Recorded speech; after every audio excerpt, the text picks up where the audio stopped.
lot of discussion going on about who should be the greatest wrestler of the decade. Without a doubt, I think it's Kurt Angle. Now, we'd like to hear your thoughts since you pretty much watched wrestling the whole decade of the 2000s. Go ahead. Who do you think should have been crowned wrestler of the decade? If you didn't know, Triple H is crowned PWI wrestler of the decade.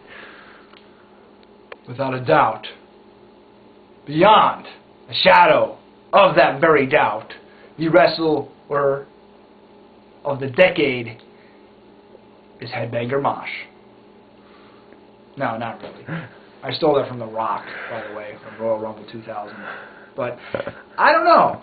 I mean, I personally don't like saying the wrestler of the decade. It's kind of like saying, well, who's the greatest of all time? Well, Ric Flair, Hulk Hogan, Flash Funk. I don't know. I mean, quite frankly, I can't pick one guy. Over the past 10 years, you guys have seen so many great matches from different companies, from different countries. How could you pick one guy? I know it's fun, to kind of have like a top 10 and say, well, this guy's number 8 because he had this 5-star match and he had this 4-star match, but this guy's number 1.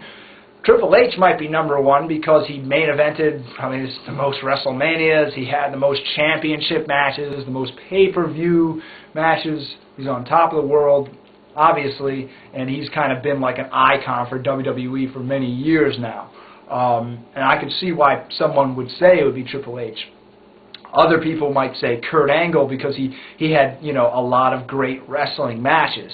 Maybe not the greatest, but he's, been on the mat. He brought back a style that we weren't really seeing in that Attitude Era. He brought back an on-the-mat style that not even Benoit, Jericho, or Eddie were really, like pushing. But he really brought it back to the mat. He brought it back to that main event level where, guys like Benoit, Eddie, Jericho weren't able to really bring it to the main event level. He brought it to the main event level. So, and I respect that about Kurt Angle. There are a lot of guys. Shawn Michaels is always, on my list.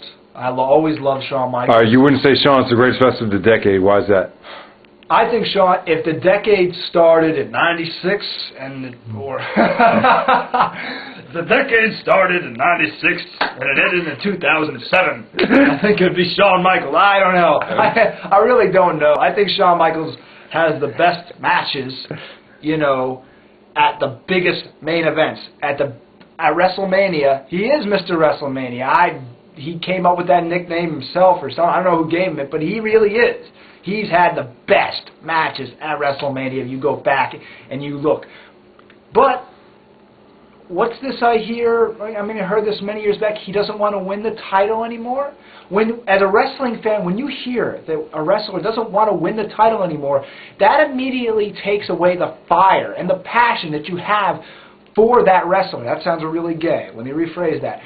The passion that wrestler has for being in the ring and for being in the company. Because it really should be about that strap. Some of you might argue and say, well, he's already done that. He's already won the title. He doesn't need to do that anymore.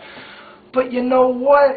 I mean, Kobe Bryant's not going to say, I've already won the NBA championship 4 times. I don't need to do it anymore. I'll just score 81 points and go, hey. No, it doesn't work that way. If you want the World Heavyweight Championship to be on top, your best guy should go and win the World Heavyweight Championship. And the best wrestler in the WWE has not been John Cena. I respect the muscle-bound son of a bitch, but he's not the best.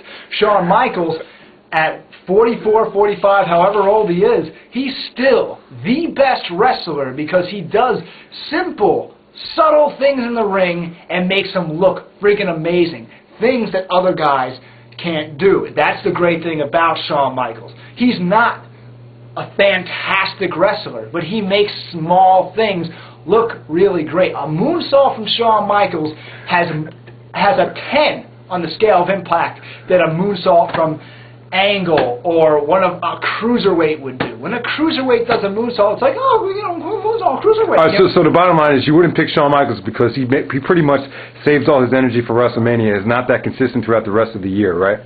I wouldn't say he does say it does seem like he saves his energy for WrestleMania, and then he'll throw in a really good match here and there. Exactly. Shawn Michaels, like I said, you can't call him the wrestler of the decade just on the fact that he seems to have decided a long time ago that he didn't want to win the strap back, and I think that kind of hurts. That kind of hurts him.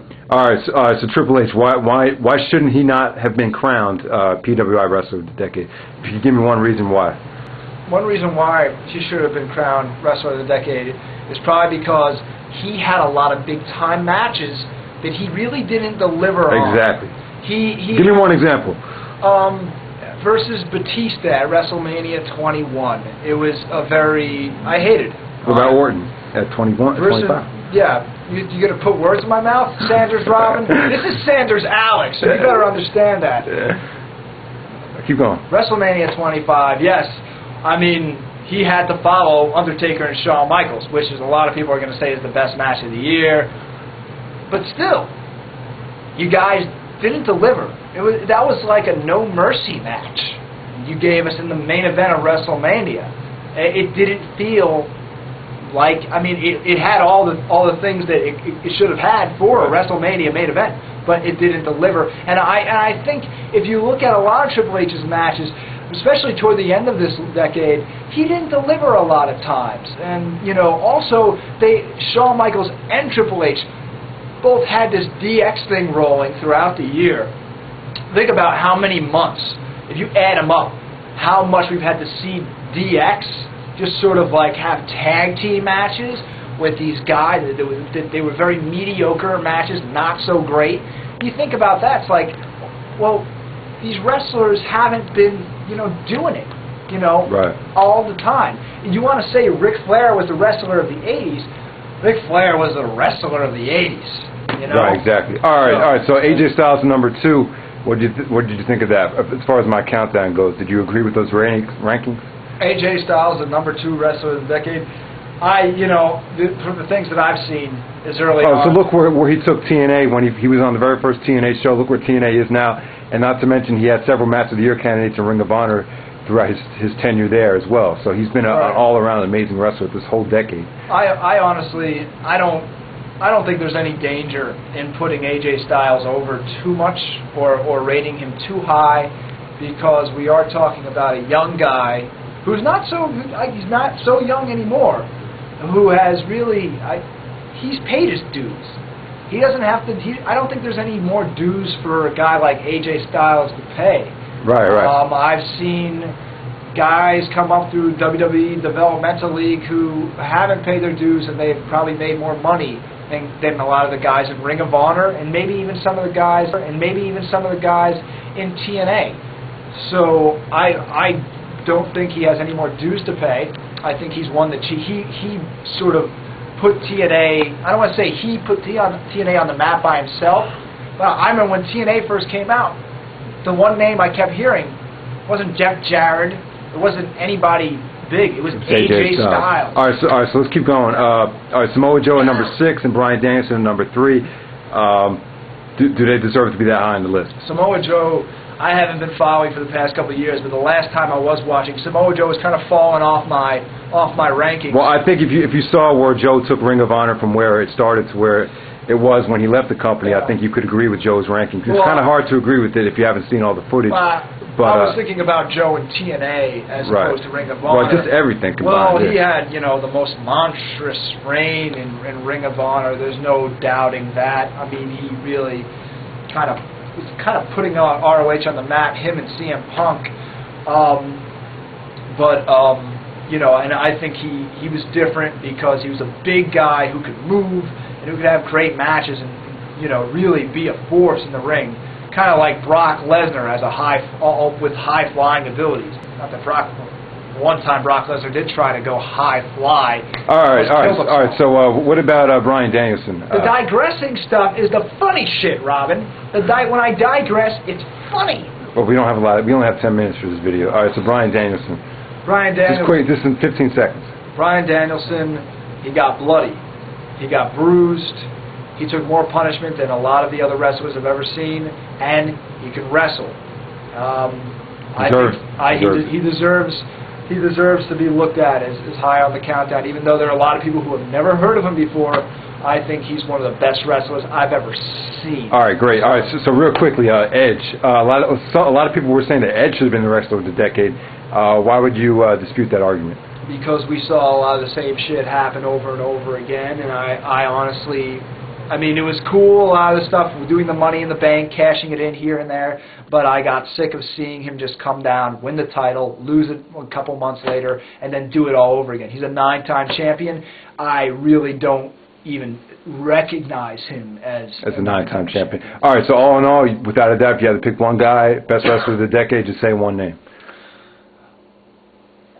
Bryan Angle Styles. Shawn Michaels. I have to pick Shawn Michaels. I can't. I have to. I love the Heartbreak Kid. When he comes down with the music and he starts stripping